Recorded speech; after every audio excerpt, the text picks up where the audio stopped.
Moments ago, President-elect Donald Trump just wrapped up his remarks speaking at his Mar-a-Lago club, where the room is filled with several of the people that he just named to his incoming cabinet, including one of his latest and most controversial picks, Robert F. Kennedy Jr., who Trump has chosen to be the nation's health secretary, despite how the vaccine skeptic has no medical degree or public health experience. Today, I nominated him for, I guess, if you like health and if you like people that live a long time, it's the most important position, RFK Jr. And I just looked at the news reports. People like you, Bobby. Don't get too popular, Bobby. Oh. You know, you've reached about the level. Now, we want you to come up with things and ideas and what you've been talking about for a long time. With that pick, Trump is tapping Robert F. Kennedy Jr. to run the sprawling Department of Health and Human Services if he's confirmed by the Senate, and that is still an if tonight. Kennedy would oversee agencies like the National Institutes of Health, the FDA, the CDC, the Centers for Medicare and Medicaid, operations of the Affordable Care Act, which provides health care for millions of Americans, just to name a few of the responsibilities that he would have. Saying that RFK Jr. is a vaccine skeptic is really putting it lightly. He has pushed conspiracy theories and lied about science on many occasions. Tiny infinitesimal amounts of mercury, parts per billion, will cause profound neurological injury in children. It's coming from our own vaccine. COVID-19 is targeted to attack Caucasians and black people.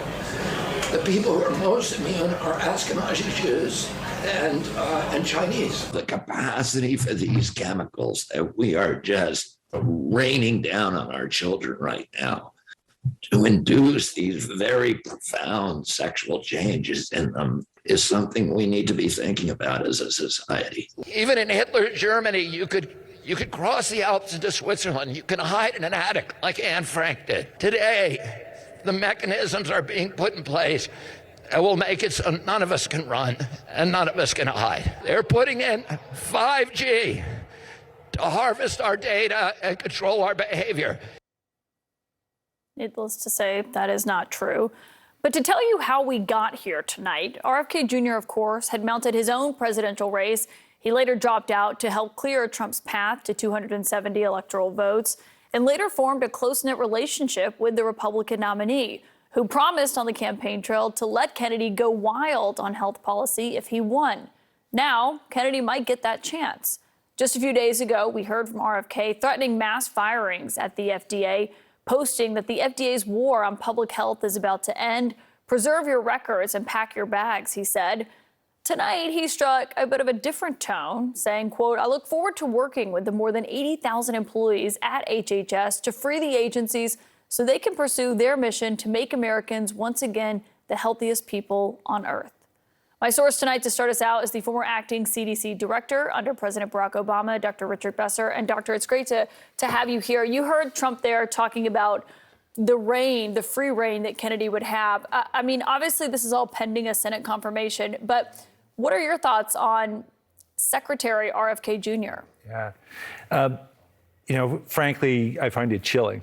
I spent 13 years working at the CDC. A large part of that time was during a Republican administration. And one of the things that was always certain was that the Secretary of Health and Human Services believed in science, believed in the power of public health science to improve people's lives.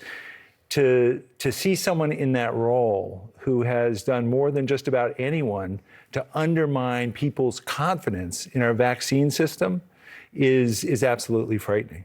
I practiced pediatrics for more than 30 years, and there was nothing that I did for the kids in my practice that I knew with certainty had more value in their life than making sure they were vaccinated fully and on time. And he has done so much to undermine the confidence people have in that incredible, incredible intervention. It's also just, besides the vaccine skepticism, which is not dismissing it, because that's obviously a huge part of this, HHS is huge. Yeah. I mean, we don't really know, or I was looking at this today, his thoughts on Medicare and Medicaid and the Affordable Care Act, which ensures so many Americans.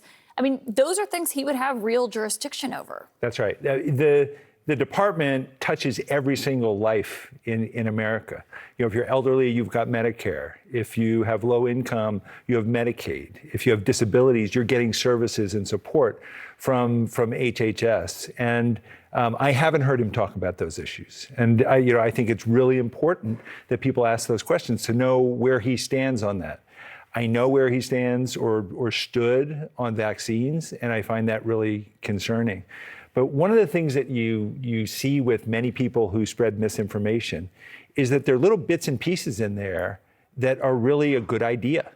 And because of that, it can be really confusing when you're listening to someone to sort out, well, what's good here and what's bad. The idea of focusing on chronic diseases in children as a national issue, I think that's absolutely terrific. The idea of getting corporations out of having as much influence as they have in governmental decisions is great. Let's take on the school lunch program and get processed food out of there and truly make it a healthy meal. More than 40 million kids get half their calories from that.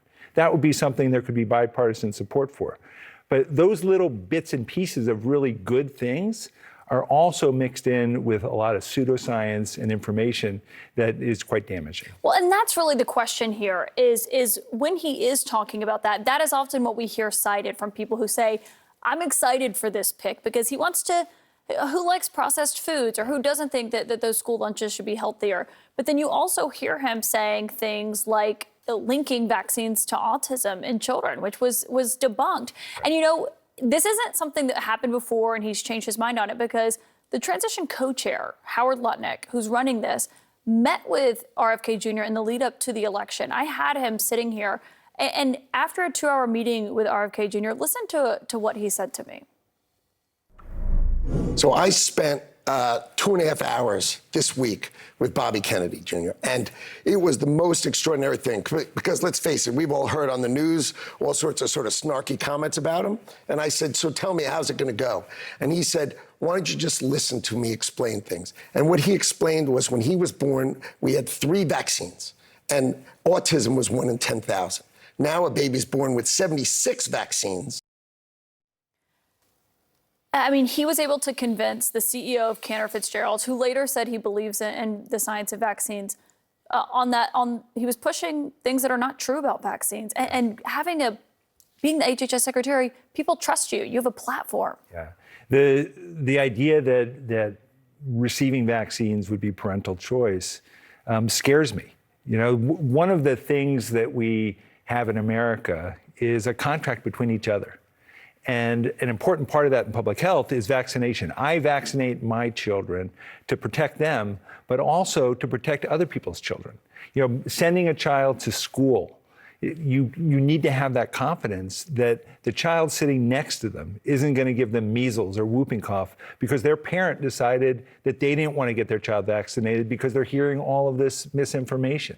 We count on it. What if that child had an immune problem and they're in there and their parent and their children who decided not to be vaccinated? We vaccinate our kids because we care about our children, our families, and our community. So what would you say to a Republican senator who might be listening right now? What I would say is, we have an important system in America of checks and balances. And the Senate plays a really important role in terms of confirming nominations. And I would say, ask yourself, will the people in my state be healthier by having RFK Jr. as the Secretary of Health? Or will their health be in jeopardy? Ask that really honestly. And if the answer is no, you can't support this nominee.